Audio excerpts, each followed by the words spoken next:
All right, so that's not the end of the story, because BCOV, they defined through some strange insight from physics, they defined the following object. This is some combination of the determinant of the Laplacian. Okay? So they call this BCOV torsion. So this is kinds of torsion. And this is the object we want to compute. This is the object that is interested in quantum field theory. Why it's interested, I don't know. I know that mathematically it is well defined. It's through a fairly indirect way, but it's well defined. Okay? The question is how to compute it. Given a Calabi-Yau threefold, given a Kähler manifold, can we compute it? So why define such a strange quantity? I don't know. But here is the conjecture. The conjecture is quite technical. You don't have to read everything else. Just read the last line. So it is something, tau BCOV is what we have just defined. Okay? So through the determinant of Laplacian, through some strange combination of the Laplacian, we can define tau. Okay? What is the right-hand side? The right-hand side contains some function fb. And something else, which is quite complicated, in particular this Q is the mirror map I mentioned earlier. It's a very long formula.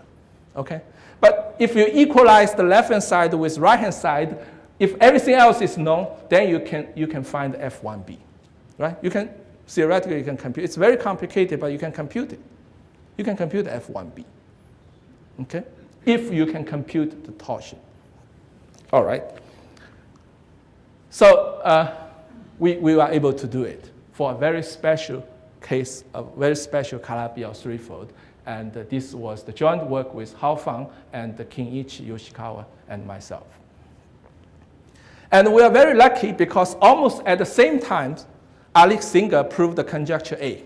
He played with simplex geometry and was able to compute, it's also very complicated, compute F capital A. And after our computation, we compared the two sides. FA is equal to FB. So we proved our conjecture. So proved the conjecture. So this conjecture, which has been proved, gives the evidence that mirror symmetry or superstring theory might be true without using costly experiment. We are able to support some physics theory. So this is one of the work. It takes me 5 years to finish that. So and we have proved another thing. So physicists Ashok and Douglas developed, so string theorists believe that other than our own universe, there are other parallel universes. We can never reach them, but physicists believe they exist. So physicists Ashok and Douglas developed a method to count the numbers. If there are parallel universes, how many of them? Maybe they are finite, maybe they are infinite, maybe they are even uncountable. Okay? So from their results, we know that the parallel universe, the number of parallel universes will at least be countable. But this is the joint work of myself with Douglas, and we proved that if string theory is true, this is a big assumption. If the string theory is true, then the number of parallel universes has to be finite. There may be 1,000 or 10,000. But there's a finite number. So these are some part of my work, and so from my work you can see that it's clearly that learning from physicists, learning from scientists in other fields are very important because we study mathematics, we are expert in mathematics, but there might be some new ideas, some fresh ideas, some good tricks that people working in other fields can come up so that we can learn.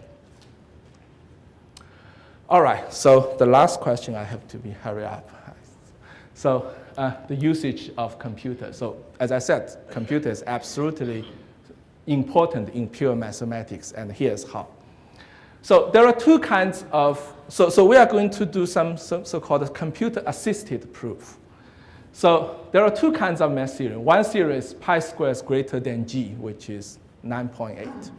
Okay? So such a theory, we can prove it by hand, or we can even use a calculator, no problem.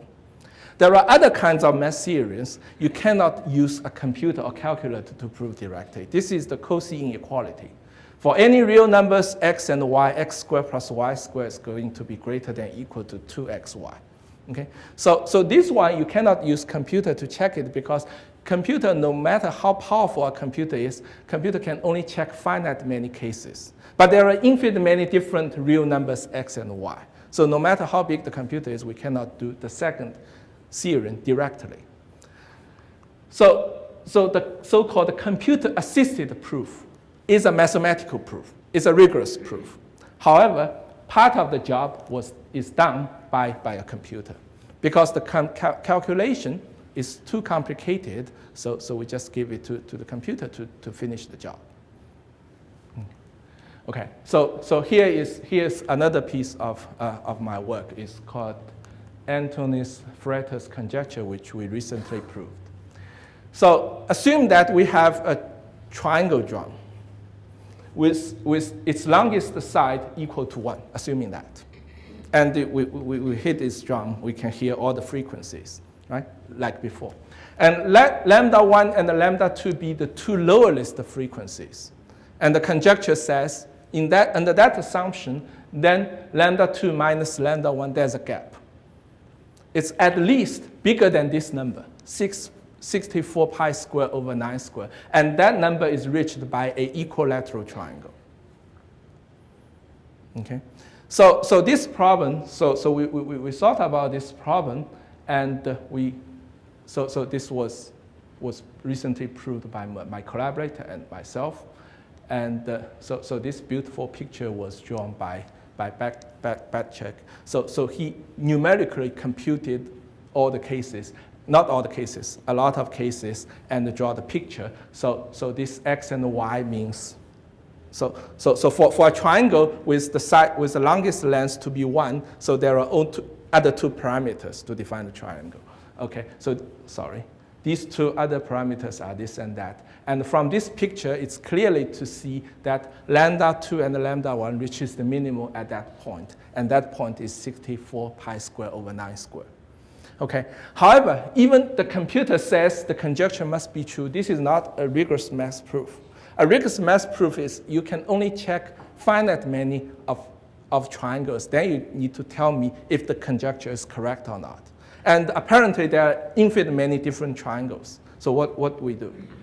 So what we did was, so although there are infinite many triangles, we are able to reduce it to say 10,000 cases. And for those 10,000 cases, we let the computer to check if the conjecture is true or not. And then the computer tells us the conjecture is true. So we prove the conjecture.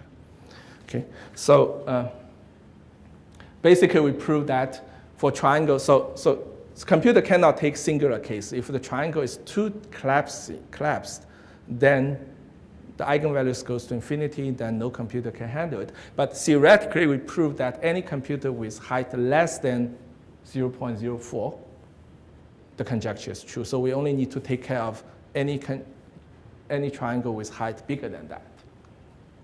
And we also prove that for triangles close to the equilateral triangle, the conjecture is true, because otherwise the computer cannot distinguish small numbers.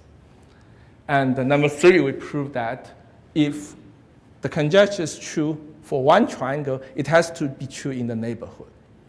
Okay? So then we just draw the grid of triangles, and the computer tells us for 10,000 cases in the grid, it's true, and when it's true, it is true in the whole grid. Okay, and the vertex point is true in the whole grid, and in that way we prove the conjecture. It is a rigorous math proof, but it's also a computer-assisted proof. And you see, even in pure math, we use quite the sophisticated computer technology. So thank you very much. But before I finish, I would like to give a quick answer to the question at the very beginning: why mathematicians make things so complicated? The quick answer is we never make things more complicated than we should have, and we are forced to. Okay, thank you very much.